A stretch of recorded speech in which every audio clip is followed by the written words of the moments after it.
Yang juga jadi sorotan saudara, putusan Komisi Informasi Pusat menyebutkan bahwa ijazah yang digunakan Jokowi untuk mendaftar Pilpres merupakan informasi terbuka untuk publik. KPU diminta memberikan informasi tersebut kepada pemohon atau masyarakat. Komisi Informasi Pusat (KIP) mengabulkan seluruh gugatan Bonatua Silalahi yang meminta ijazah yang digunakan Joko Widodo mendaftar Pilpres ke KPU. Ketua Majelis KIP, Handoko Agung Sabutro menyatakan ijazah Jokowi termasuk informasi terbuka untuk publik. Karena itu, KIP meminta KPU untuk memberikan ijazah Jokowi pada pemohon. Memutuskan menerima permohonan untuk seluruhnya. Menyatakan informasi salinan ijazah atas nama Joko Widodo yang digunakan sebagai peserta pencalonan presiden RI periode 2019 dan 2024 merupakan informasi yang terbuka.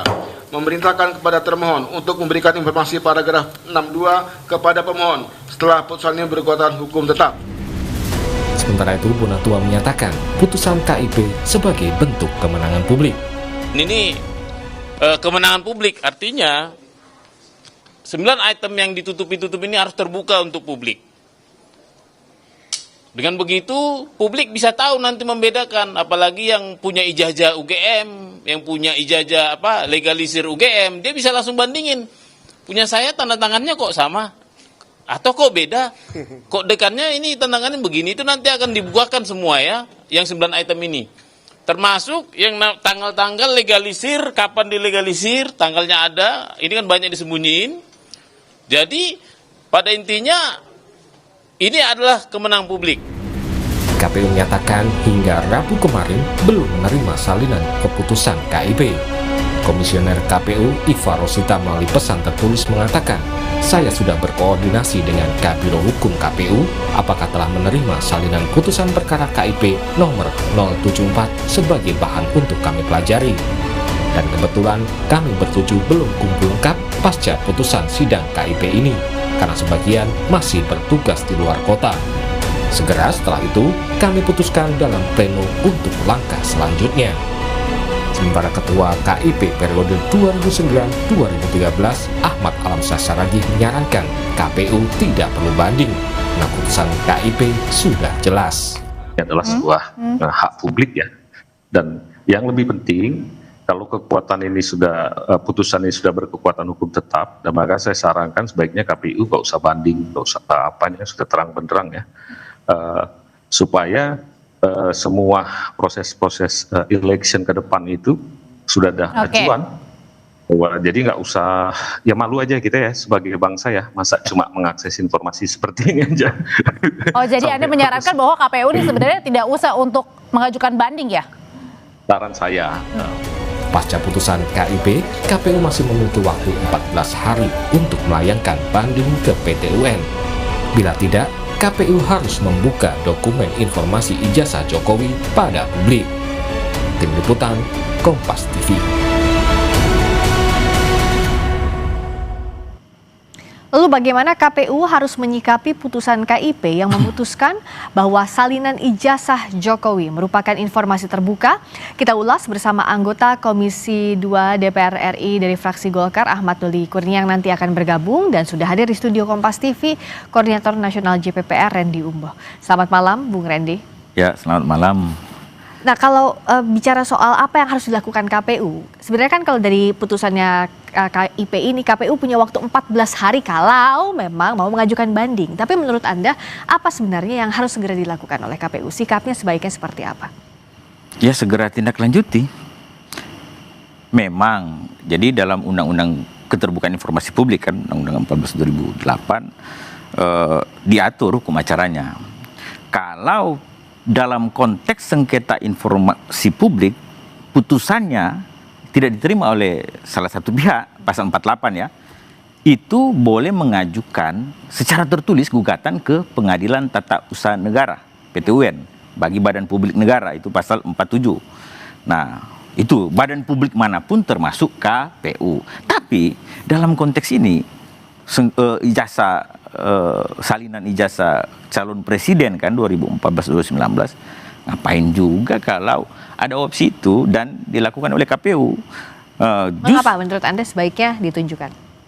Iyalah, bukan ditunjukkan, dilaksanakan, diterima aja putusan adjudikasi dari Komisi Informasi Publik. Bagi kami rasa ya. Tapi instrumen hukum itu ada. Nah, itu 14 hari setelah putusannya diterima oleh KPU. Salinannya ya. Salinannya. Walaupun saya cek di website juga KIP belum ada itu. Padahal sebetulnya Badan Informasi Publik ini kritik juga buat KIP, harusnya saat dibacakan saat itu juga langsung diupload di websitenya. Ya, kita minta informasi ke berbagai pihak, tidak diberikan juga itu. Jadi sebagai lembaga informasi publik harus cepat dong. Nah, dalam konteks tadi, pertanyaan tadi, kami rasa bahwa tindak lanjut saja, nggak usah ada gugatan keberatan lagi ke PT UN tadi untuk kasus ini. Kan hanya yang diminta ditunjukkan apa? Salinan, berarti fotokopi kan? Ya. Fotokopi ijazah calon presiden Pak Jokowi di tahun 2014 dan 2019. Fotokopi. Nah, yang diberikan saat ini kan dan yang dimiliki oleh pemohon informasi publik itu sudah dijelaskan tadi, ada dicuplikan kan? Oh, diberikan tapi ditutup beberapa item, nomor ijazah lah, nomor induk mahasiswa lah, dan tanda tangan dan lain sebagainya. Ada kurang lebih 9 item. Jadi diberikan saja, kan hanya salinan. Kalau dilakukan gugatan sebagaimana pasal 4748 Undang-Undang 14 2008 keterbukaan informasi publik tadi, justru publik, masyarakat akan bertanya-tanya, ada apa ini? Justru orang berpikir, wah ini something wrong ini dengan ijazah, iya kan? Oke, nah jadi kalau menurut Anda tindak lanjut yang harus dilakukan KPU adalah yang menindaklanjuti putusan, bukan mengajukan gugatan ke PT UN, begitu? Itu yang lebih dianggap bijak? Yes, menerima saja putusan adjudikasi itu, ya perintah dari Komisi Informasi Publik, walaupun ada instrumen hukum yang ruang untuk yang diatur oleh undang-undangnya. Itu hak dari itu KPU hak sebagai dari salah satu KPU. pihak. Silakan saja, tapi ingat ada putusan surat 731 waktu itu kan, pernah yang soal lagi ijazah ini kan sangat sensitif, langsung ada dicabutkan surat itu. Jadi intinya bahwa kami melihat ini masalah karena sudah membuat keresahan publik dan lain sebagainya, penuh kecurigaan, orang masing-masing punya keyakinan, ya kan, keyakinan soal ijazah ini apakah dalam tanda petik bukan nggak usah pakai tanda petik deh, asli atau palsu, ya kan, masing-masing punya keyakinan. Apalagi itu memecah kan publik, memecah pemilih, ini kan kondisinya memecah rakyat saat sedang panas soal kasus ijazah yang belum selesai. Nah, meskipun ini ranahnya di KIP, tapi sebenarnya apa yang menurut Anda akan muncul di persepsi publik jika KPU memutuskan untuk mengambil gugatan dalam waktu 14 hari ini? Wah, itu tadi yang saya bilang. Orang berpikir ini something wrong, ada masalah yang sangat serius justru ini. Iya kan? Kenapa demikian? Kenapa bisa jadi persepsi ada something wrong tadi itu? Iya, karena kan ini kalau saya untung ada Kompas kan, kita nonton live-nya kan, yang pembacaan putusan itu kan yang diputuskan yang untuk kasus ini ya, Bonatua kan memberikan salinan fotokopi, iya kan, yang dilegalisir ijazah calon presiden. Nah, kalau sebetulnya kami berpandangan begini, yang namanya persyaratan kayak ijazah itu kan ngapain juga disembunyikan, diberikan aja, ya kan, diberikan aja. Nah, KPU dalam konteks ini kan pelaksana undang-undang, semua undang-undang, termasuk dalam konteks ini ada putusan adjudikasi daripada Komisi Informasi dan menyatakan bahwa ya ini bukan informasi yang dikecualikan. Bukan informasi yang dikecualikan. Nah, berarti logikanya kalau bukan informasi yang dikecualikan, apa? Ini informasi publik. Nah, kalau informasi publik kan ini free access, ya kan, bisa diakses atau diminta siapapun pemohon informasi publik. Itu asasnya, asas ada di pasal 3 pasal. Ya, jadi kalau tadi pertanyaannya dilakukan gugatan, nah publik langsung pikir, wah, jangan-jangan ada apa-apanya, ya kan? Ini kan cuma masalah salinan ijazah kok, bukan soal asli atau palsunya ijazah. Tapi salinannya saja salinan yang dimintakan, yang diberikan oleh calon presiden waktu 2014 mencalonkan diri dan 2019. Ya. No problem, karena kan ini election pemilihan umum kan Sudah selesai. urusan publik dan sudah Oke. selesai dan tidak juga berakibat hukum dalam konteks apakah membatalkan presidensinya Pak Jokowi dari 2014 2019 sampai 2000 enggak kan, enggak ada, iya kan, tidak berdampak hukum. Justru yang terjadi adalah keresahan publik kalau KPU misalnya menindaklanjuti, melakukan keberatan tertulis berdasarkan pasal 4748 tadi. Oke, saya tanyakan ke Bung Doli. Selamat malam, Bung Doli. Malam, Fris. Nah, kalau dari Bung Doli, apakah memang, ya meskipun itu haknya KPU ya, kalaupun mau melakukan gugatan dalam waktu 14 hari ini ke Petun. Tapi kalau tadi Bung Randy bilang dari JPPR, ya sebaiknya agar tidak menimbulkan persepsi ada something wrong di balik ini, ditunjukkan saja salinan sesuai dengan putusan dari KIP. Apakah Anda sepakat demikian, Bung Doli? Iya, saya kira kita kembalikan saja kepada peraturan perundangan yang berlaku ya. Nah, di sini kan memang KIP itu diberi kewenangan untuk melakukan jawaban terhadap permohonan dan kemudian sudah diputuskan. Nah, keputusannya itu adalah bahwa soal salinan ijazah itu adalah informasi yang terbuka terhadap publik gitu. Nah, tentu kan saya kira itu mengikat, walaupun kemudian ada tahapan berikutnya dimungkinkan orang untuk melakukan gugatan dan seterusnya. Nah, itu kembali ke KPU saja. Tapi menurut saya sih sebetulnya sama ya, karena memang ini sebuah keputusan yang memang sudah diatur dalam peraturan perundangan kita, dan itu tentu harus dihormati. Nah, kalau kemudian ada masyarakat yang ingin meminta penjelasan atau informasi itu ke KPU, ya saya kira memang itu juga hak dari masyarakat kita, dan tinggal KPU-nya saja ini.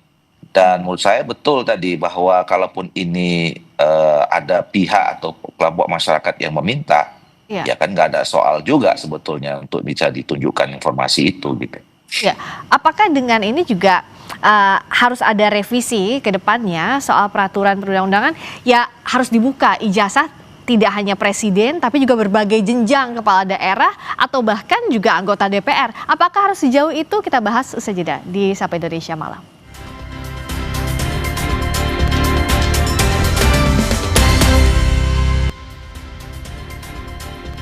Masih di Sapa Indonesia Malam bersama dengan anggota Komisi 2 DPR RI dari fraksi Golkar Ahmad Doli Kurnia dan Koordinator Nasional JPPR Randy Umboh. Bung Doli, yang menariknya begini, kalau dengan adanya putusan KIP, apakah ke depannya misalnya ijazah pejabat negara ini harus ditunjukkan saja ke publik, calon pejabat negara ya, baik itu presiden, dari berbagai tingkat kepala daerah, atau bahkan anggota DPR, ya dibuka saja ke publik. Karena kan yang jadi pertanyaan ini tidak hanya kasus yang dipertanyakan soal Pak Jokowi, tapi juga kemarin Wagub Bubble juga sama, soal ijazah juga yang jadi pertanyaan. Bagaimana Bung Doli? Iya, menurut saya sih setuju ya. Artinya begini, ini kan masyarakat itu kan sedang diberi fasilitas untuk memberikan atau untuk memilih pemimpinnya ya. Nah, di dalam memilih pimpinan itu kan seharusnya memang masyarakat mengetahui persis sebetulnya siapa orang-orang yang mereka akan pilih secara lengkap gitu. Nah, apalagi kan informasi seperti sekolah kita itu kan sudah juga diatur dalam undang-undang ya. Kita harus misalnya anggota DPR umur sekian minimal, terus jenjang pendidikan sekian gitu loh. Nah, itu kan sesuatu yang atau misal sama dengan kita menunjukkan bahwa kita ini adalah warga negara Indonesia, informasi-informasi mendasar yang itu informasi biasa saja yang memang sehari-hari memang masyarakatnya harus tahu gitu.